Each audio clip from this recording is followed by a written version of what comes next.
조갑제 TV 시청자 여러분 안녕하십니까. 2020년 10월 21일 오후 1시 반입니다. 영국을 평할 때 이렇게 이야기하는 사람들이 있습니다. 영국은 항상 마지막 전투에서 이기는 나라다. 이게 무슨 말이냐 하면 영국이 세계 패권 국가로 군림했을 때가 주로 19세기인데 그때 보면은 나폴레옹이라는 위대한 군사적 천재가 프랑스 대혁명의 열기를 타고 유럽을 석권하는 이른바 나폴레옹 전쟁 시절의 이야기입니다. 여기에 휘말린 영국은 유럽에 있는 프러시아, 오스트리아, 러시아, 스페인 등과 손을 잡고 이 공동전선을 구축해가지고 몇 번 대응을 했는데 육상에서는 연전 연패를 했습니다. 다만 1805년에 이 트라팔가르 해전에서 프랑스와 스페인 연합 함대를 무찔렀습니다. 그때 넬슨이 지휘관이었는데 이분이 거기서 전사를 하죠. 그러나 육상에서는 게임이 안 됐습니다. 그런데 마지막 전투, 나폴레옹 전쟁의 마지막 전투가 어디냐? 1815년 지금 벨기에 브뤼셀 근방에 있는 워틀루에서 있었어요.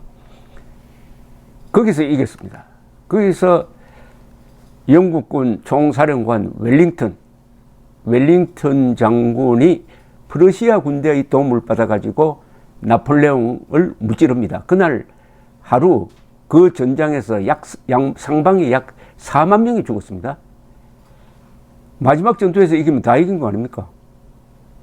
그런데 한국의 우파는 마지막 전투에서 이길 수 있을까요?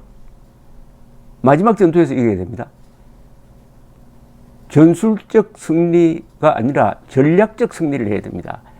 작년 10월, 지난 8월 15일 광화문 광장을 꽉 메운 우국 충정에 불타는 국민들, 그것만 보면은 대단한 대중동원력입니다. 전술적 성공이었어요. 그러나 전략적으로는 어떻게 됐습니까?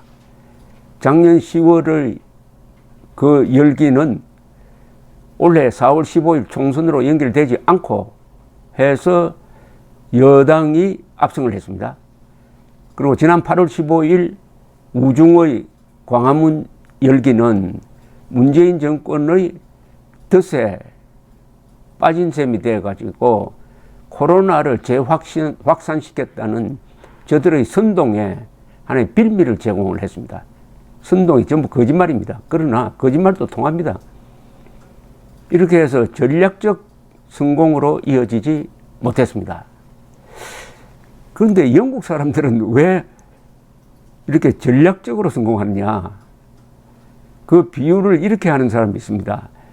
영국 사람들은 앵글로 색선족이라고 그러는데 사실은 1066년에 노르만디에서 살다가 넘어온 노르만 전사들, 프랑스 말을 하는 이 바이킹 출신들, 이 사람들이 지배 세력이 되었습니다. 1066년 이후에는. 그래서 엘리자베스 2세도 이 노르만의 윌리엄 정복왕의 32대 후손이라고 합니다. 넓게 보면 노르만 왕조입니다. 근데 이 사람들이 다 공통점이 게르만족입니다. 근데 게르만족 하면은 게르만이 저먼이란 말이니까 지금 독일이 원조죠. 그러니까 독일 사람들하고 이 영국 사람들하고 인종적으로 매우 비슷합니다.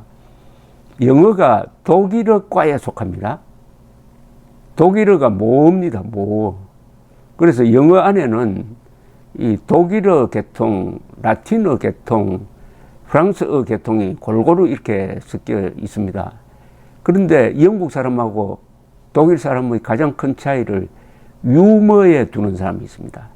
영국 사람은 유머가 있는데 독일 사람들은 너무 엄격하고 질서를 지키다가 보니까 유머가 없다. 유머가 있는 사람들과 유머가 없는 사람이 대결하면은 유머가 있는 사람이 이긴다. 그래서 영국과 독일이 대결하면은 판판이 영국이 이깁니다. 1대1로 대결하면 영국이 져요. 그런데 항상 영국은 동맹국을 만듭니다. 1차 세계대전 때도 2차 세계대전 때도 동맹의 힘으로 이기는 겁니다. 그래서 영국은 마지막 전투에서 이기는 나라일 뿐만 아니라 마지막에 웃는 나라입니다. 자, 그러면은 왜 유머가 중요하냐? 지금 대한민국을 사는데 비분관계하는 사람이 너무나 많습니다. 특히 대한민국을 사랑하는 애국자들, 우파 사람들을 요새 표정 보면은 짜증 그리고 분노가 얼굴에 서려 있습니다. 유머가 들어갈 틈이 없어요. 근데 유머가 없으면은 마음에 여유가 없다는 겁니다. 유머가 없다는 것은 사물을 볼 때 감정적으로 본다는 뜻도 있습니다. 분노를 사귀지 못하고. 근데 그게 그냥 적나라하게 드러나면은 이게 전략과 뭔가 이 정치에 맞지 않아요. 분노는 전투에는 맞습니다. 분노하는 사람들이 전투하면 잘해요. 그러나 큰 전쟁에서 전략적으로 이기는 데는 역시 냉철한 머리가 더 소중하죠. 요새 제가 미국 선거판을 가끔 해설해 드립니다. 그러면은 저는 트럼프, 바이든 중에서 누구를 좋아하고 누구를 싫어하기 전에 이 팩트를 더 중요하게 생각합니다. 그래서 요새 미국에서 여론조사가 매일 수십 번씩 쏟아집니다. 그걸 종합해가지고 뉴욕타임스에 이렇게 요약해서 올립니다. 그걸 보면은 전국 지지율에서는 트럼프가 일관되게 10% 뒤지고 있습니다. 바이든에게 10%포인트. 그리고 가장 중요한 경합주 한 10개 주에서도 바이든이 거의 이기고 있습니다. 바이든이. 특히 플로리다, 펜실베니아, 미시간 같은 이 선거인단 표가 많은 데서 이기고 있습니다. 그럼 결론적으로 바이든의 당선이 상당히 가능성이 높다. 막 거의 확실시 된다라고 해도 지나친 말이 아닌데 이런 이야기를 하면은 아주 기분 나빠하는 사람이 많습니다. 댓글에 저희 이 동영상 댓글에도 아마 그런 글이 부르트를 같은데 저를 보고 감정적으로 대합니다. 저는 이성적으로 수치를 가지고 냉정하게 분석을 하는데 감정적으로 이야기를 해요. 그 감정적으로 이야기하는 사람들이 대다수가 트럼프 팬입니다. 저는 한국에 트럼프 팬이 이렇게 강한 줄 몰랐습니다. 미국에도 백인이 다 트럼프를 지지하는 게 아닙니다. 미국에서 보면 여성들은 압도적으로 바이든 지지입니다. 여성. 백인 중에서도 대학 졸업 이상의 학력을 가진 사람들은 압도적으로 바이든 지지입니다. 그런데 한국의 이 트럼프 팬은 미국의 그 백인 우월주의 세력하고 좀 비슷해요. 그 사물을 보는 시각이 이슬람을 싫어하고 흑인 싫어하고 중국을 싫어합니다. 근데 북한을 싫어하는지는 제가 모르겠어요. 트럼프는 북한을 싫어하지 않습니다. 김정은을 싫어하지 않는다는 이야기죠. 그래서 제가 그때마다 이야기를 합니다. 우리 기준을 세워야 한다. 트럼프든 바이든이든 우리의 기준은 두 가지다. 하나는 세계 시민으로서의 기준. 그것은 자유입니다. 자유인으로서 자유를 지켜야 되죠. 자유를 지키는데 세계의 자유입니다. 세계의 자유를 지키는데 바이든이 유리하느냐 트럼프가 유리하느냐. 그럼 바이든이 유리하죠. 동맹을 중시하는. 트럼프는 나토 한미동맹을 깨려고 하는 사람 아니겠습니까? 두 번째, 국가 이익 중심으로 봐야 한다. 그건 한국인으로서의 기준입니다. 국가 이익에서 제일 중요한 것은 한국인의 안전이죠.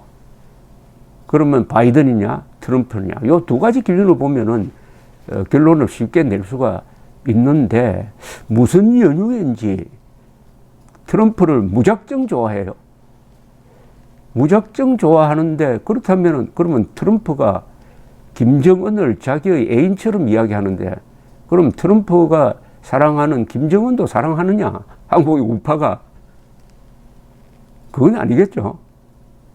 그게 이렇게 직면하면은 이 트럼프, 한국의 트럼프 팬들이 하는 이야기가 있습니다. 트럼프는 우리가 이해할 수 없는 큰 뜻을 갖고 있다. 큰 전략을 갖고 있다.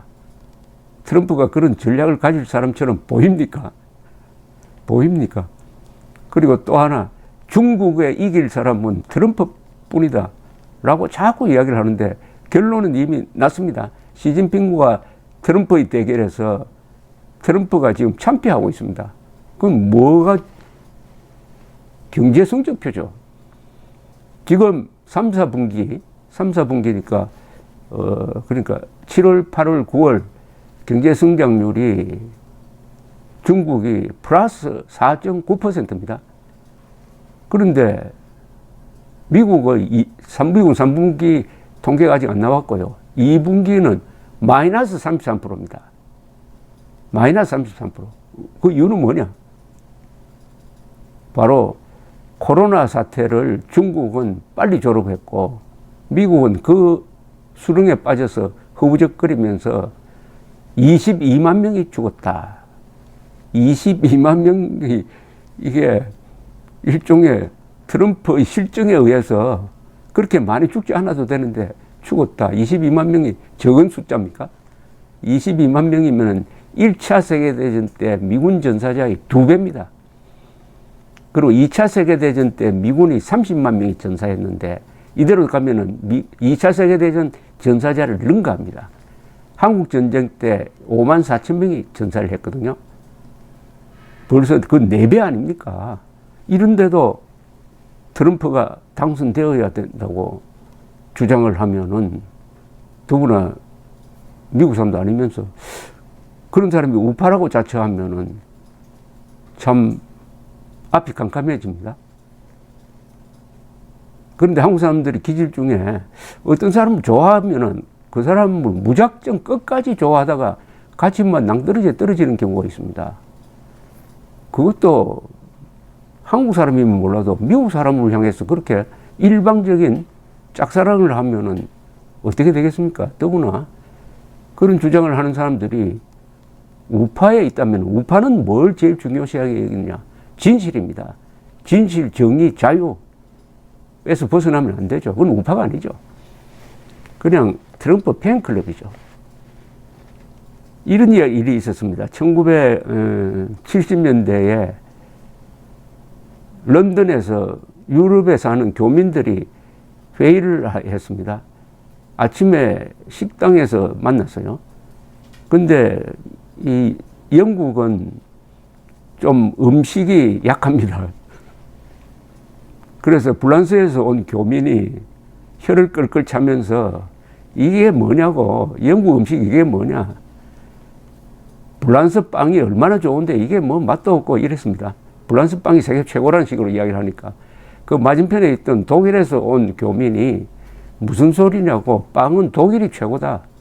독일의 빵이 얼마나 크고 종류가 많은지 아느냐 하니까 프랑스 교민하고 독일 교민이 거기서 말다툼을 하다가 나중에 격투가 벌어져가지고 코피나고 했어요.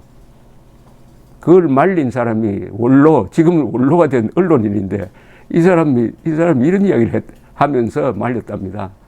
아니 여보시오, 지금 객지에 나와가지고 다 고생하는데 한국 빵하고 뭐 프랑스 빵하고 놓고 프랑스 빵이 좋다, 한국 빵이 좋다 하고 사온다면 이해가 가는데 독일 빵이 좋다, 프랑스 빵이 좋다 하고 사오면 이거 어떻게 되느냐고 해서 끝났다는 이야기입니다.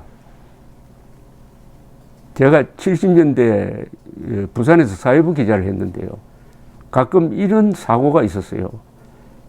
그때 이 택시가 현대에서 만든 포니 택시와 기아에서 만든 브리사 택시가 많았습니다. 근데 기사 식당에서 점심을 먹고 나서 이 포니 운전사하고 브리사 운전사가 잡담을 하다가 이제 싸움이 붙었어요. 포니가 좋은 차다, 브리사가 좋은 차다. 그럼 우리 여기서 한번 결판 내보자. 여기 마침 공간이 있으니까 여기서 한번 박치기 한번 해보자 해가지고 양쪽이 몰고 박치기를 했습니다. 그러니까 그 다음에 현대, 기아 이런 데 홍보실 직원들이 기자를 찾아와 가지고 제발 우리 차가 더 찌그러졌다는 기사 안 썼으면 좋겠다고 로비를 하는 이런 일도 있었습니다. 그래도 이건 아까 그 빵보다는 낫습니다. 여기는 현대와 브리스가 만든 기아가 다 한국 자동차니까. 제발 이 트럼프를 맹목적으로 지지하지 마시고 미국 선거판을 즐기십시오.